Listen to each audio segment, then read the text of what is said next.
YouTube? What is going on, guys? I'm going to try to make this brief. I hate dragging out my videos, so I'm just going to get straight to the point. So here we go. We have the Z32.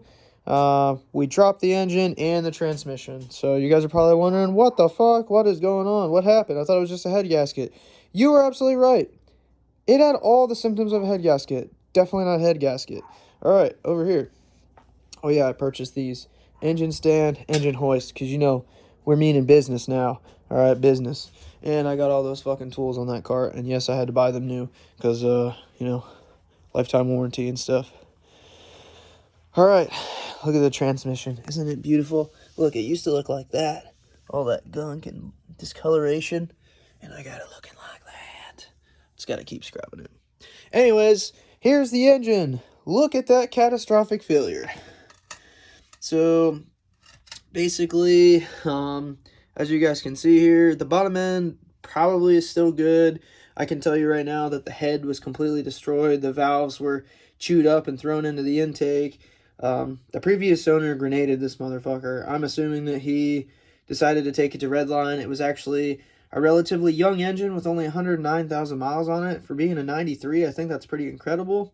My Z has more miles on it, my 370. So anyways, basically, it was throwing coolant and oil up through the head and into the intake. I did end up getting this motor started. It was super hard to run it. It was throwing a shit ton of smoke, which again, definitely made it seem like it was, you know, potentially a blown head gasket. Well, whoops, sorry about that. A blown head gasket. So I decided that maybe it was for best that we should probably pull the motor and just kind of figure out what we're going to do in the coming days. So I actually got it out today, but for the last 4 or 5 days, I've been working and I've been researching motors. Well, it's awesome because I have some dope-ass news for you guys. Okay, these motors, VG30DEs, $2,500 from a Japanese importer, right? Claims to be low mileage. I don't actually know that. But these motors, $2,500. You can get them used from somebody out of a donor car for like $1,000. I think there was a yard that said if I wanted to come in and grab a block and some heads, it was like $400 or $500. I decided to say fuck that. Okay, these are super low end, not a lot of horsepower, naturally aspirated. And if you're somebody like me who drives something like that, and then Daly's that, drive something like that, well then you're probably going to want a little bit more than like 200 something horsepower, right? So what we did was did some research, ended up finding out that a Q45 between the years 1990 and 1995 actually has an engine that bolts right up to lay transmission. So, which is awesome because it's a fucking V8. So it's a 4.5 liter V8, and it's a Nissan, obviously Infiniti Nissan engine, okay, Nissan V8, and I wanted to keep it as pure as possible. Everybody does an LS swap. I think it's really fucking annoying, so I decided against doing anything like that, because before we were going to do an LS in the Supra, and I realized how disrespectful that was to the JDM community, because we should try to keep these cars as authentic as possible, or at least within the same manufacturer. Completely agree. I was an idiot for thinking that we should LS swap a fucking Supra. Yeah. Well, dirty ass hands still. Look at that. Been working all day on this hoe. So anyways, that I will probably end up parting out. I may keep the bottom end and take it apart and see if I can build something cool. Maybe turn it into a turbo motor, depending on if I can find a deal on some parts that somebody wants to get rid of. Like I said, though, the head is completely fucked. Okay, so back to the VH45DE. Okay, so out of a Q45, these cars were about 300 horsepower. Now, it was mostly automatic transmission. Actually, it might have been all automatic transmission. I'm not entirely sure.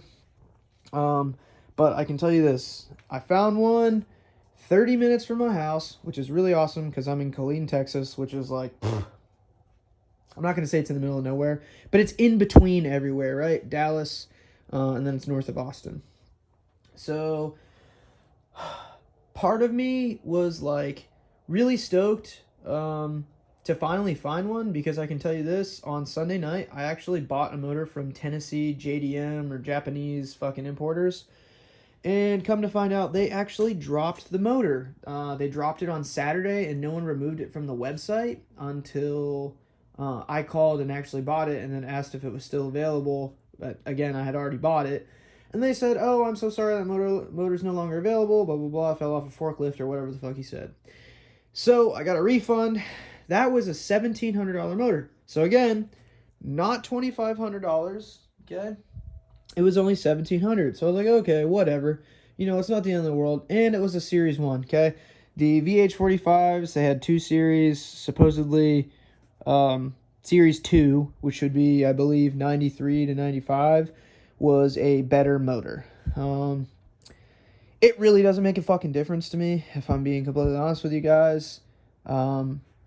Series 1 or Series 2. The only issue with these motors is they tend to have a timing chain issue where it actually will break. So I found one, like I said, like 30 minutes away from my house, which is awesome. We're going to go pick it up tomorrow. And it was only $750.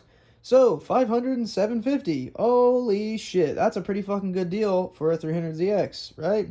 And it's a fucking V8 Nissan or Infiniti 300ZX. Okay, still relatively authentic, still within good budget, I would say. Now, here's the catch. Does it bolt directly up to that? Not that. That. Yes. Also no. Okay, so you can use a Z32 transmission, which is fucking awesome. But there is a like $330 adapter sold by VH Performance. So I'm going to buy one of those for that. Now, I had already planned earlier in the week on buying one of these motors. I was going to wait as long as I, had to find one, because I'm super motivated to, make this build. Because as much as I love the Z, it is, what's the word I'm looking for? I can't really beat on it. Well, hold on. Okay, so I can beat on it, but I don't want to beat on it, right? I've got like 25 grand invested in that car.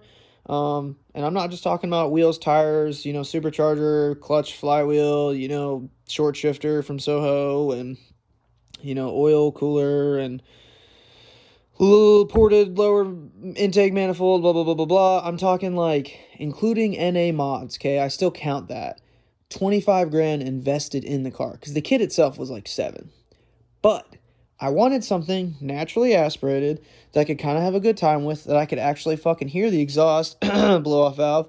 So that's why we're going to do this. And if you guys remember the whole Supra debacle, where I was just making fun of myself basically for wanting to LS swap the Supra, this is about as close as you can get to throwing an LS in a car, okay, but still keeping it relatively close to the exact same thing. Like, I don't know how to explain it. It was either the VH45DE, or I was going to try to figure out how to cram a VK56 in this hoe. Now, if you guys are tracking, there is a drift car that does have a VK56 in it, but we don't have drift car, drift team money, okay? And I'm not going to lie to you, that would be a really cool project, but, my budget is not astronomical. I'm not due for a bonus for a little while from the Army, but I can promise you one thing: when I get it, it's gonna be fucking sweet, because I'm gonna go crazy. Yeah, so basically this is the update. I'm super stoked. I'm picking up the motor tomorrow. I will do my best to document, probably post the video tomorrow if I can remember. We're gonna get it on the engine stand. We're gonna replace the plugs. We're gonna take off the intake manifold. We're gonna clean it. It's not going in the car for a little while, because I have to buy engine mounts and all that good shit. I do also want to buy a clutch, a brand new clutch, so that transmission can kind of hold, some of the torque. Because I think that a tuned VH45 without any major modifications is about 300 wheel and like 315 crank, I think, something like that, and like 290 foot-pounds of torque. So that's cool, right? That's pretty solid. I mean, like, dude, like, what's the fucking complaint about, Oh, before we go, I did want to say, though, I bought an intake manifold for it already.